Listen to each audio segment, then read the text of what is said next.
Today I'm going to show you how to install a harmonic balancer on your engine, starting now.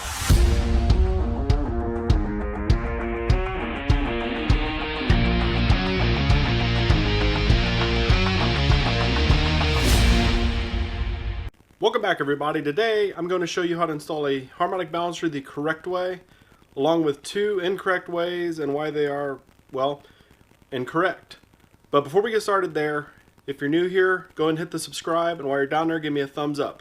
And also, if you have any questions or comments, go down to the comment box, leave them there, or there's an email in the description if you have something really long you want to send me. The balancer we're installing today is for the 1986 Ford Mustang GT 5-liter engine rebuild. This balancer will fit on 80s, 90s, 5 liters. This procedure will work on darn near anything that has a balancer. The procedure is going to be the same. The tool that I will show you has adapters for different engines, which I will show you. The harmonic balancer here works in conjunction with your flywheel on a non-internally balanced engine. When the engine rotates, there's going to be an inherent vibration made by the crankshaft. The point of the flywheel or flex plate, depending if you have manual or automatic, and the balancer is to try to stabilize that as much as possible, giving you minimal vibration while the engine is running. When you try to just use the bolt that comes with the balancer to install it, here's the threads. Sorry, I'm not a very good artist. But if you just put the bolt in, the bolt is only meant to go so deep when it's fully installed. So if you only get, say, 2 threads in, there is a chance that when tightening it, you'll pull the threads out of the crank or off the bolt, vice versa. But there's worse ways than this, but this is still not a good way to do it. The worst way I've seen to install a balancer, red marker, notice, red marker, because this is bad, is I've seen people use a hammer.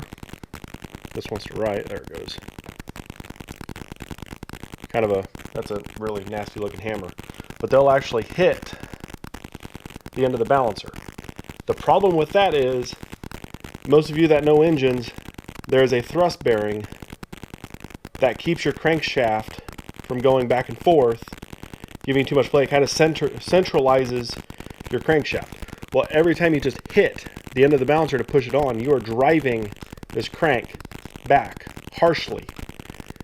And these ears here take the brunt force of that, and those can actually break off. If those break off, you can blow out rear main seals. The crank has a lot of play. They can rub here, anywhere where there's not a thrust bearing. That thrust bearing is only on one of the main bearings is a thrust bearing. So every time you hit it, you're pushing the crankshaft back as hard as you can against the thrust bearing. Not every time, but you can actually ruin that thrust bearing, and then you're back to rebuilding or a very, very expensive job if you're literally just replacing the balancer. And when you actually use a tool made for installing the balancer, what it is doing is the tool is actually going through the center of the balancer and threading in majority of the way into the crankshaft. So you're not going to worry about ripping that out. The only issue you're going to have is if you use a really cheap installer, you could actually break the installer off from the crank. But besides that, when the tool is installed, fully seated in the crankshaft, there's actually a nut that you turn that pushes this on. You're pulling the crank and pushing the balancer into it. So you're not moving anything back here. You're literally squeezing these two together. The tool we're going to be using is the Lyle 53760 harmonic balancer installer. So if we go ahead and open this up, you will see it has multiple adapters.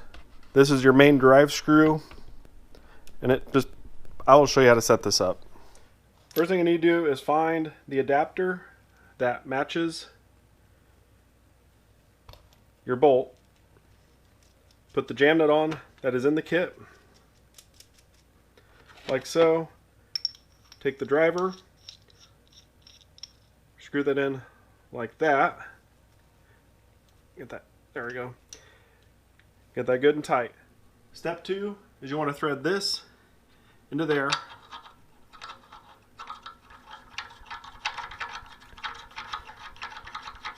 And screw it in pretty much as many as you can go. I'll stop about there.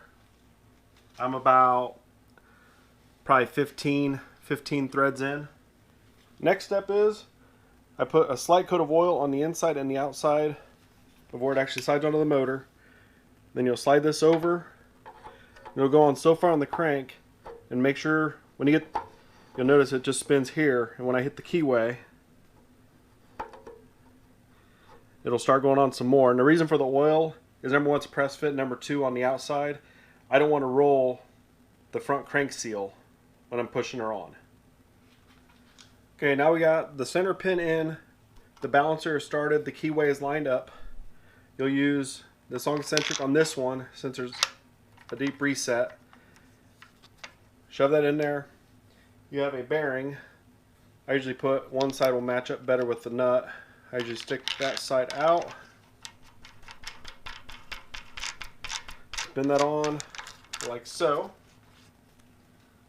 And don't ever use power tools on this.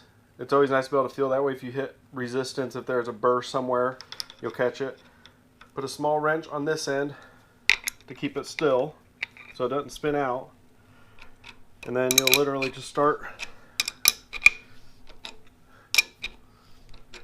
driving her on like that.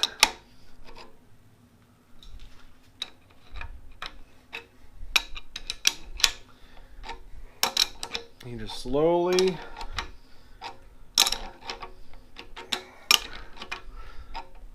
work it on.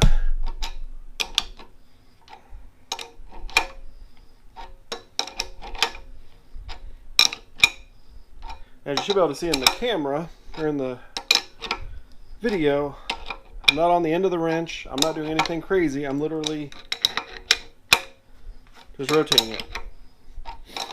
I saw a video where a guy broke a tool and he had, I don't know how big of a wrench he'd put on there before he broke it, and there's probably a reason why it wouldn't go on.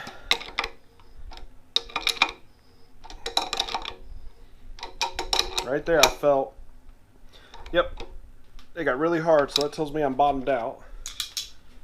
Now we back this off, pull the whole thing out.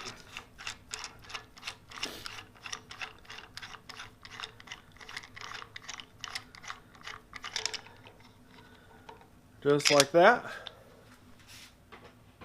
I don't know what you can see in there, but you see the crank and the balancer are flush with each other. At this point, take my bolt, my 24mm socket. Now run the bolt in.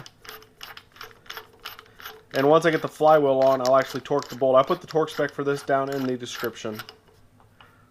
Alright, that is bottomed out. Again, guys, thanks for watching. If you have any questions or comments or anything you'd like to see in a future video, drop it down in the comments. And again, if you haven't subscribed yet, hit the subscribe button. That way you stay updated on new and upcoming videos. And give this video a thumbs up. Thanks for watching.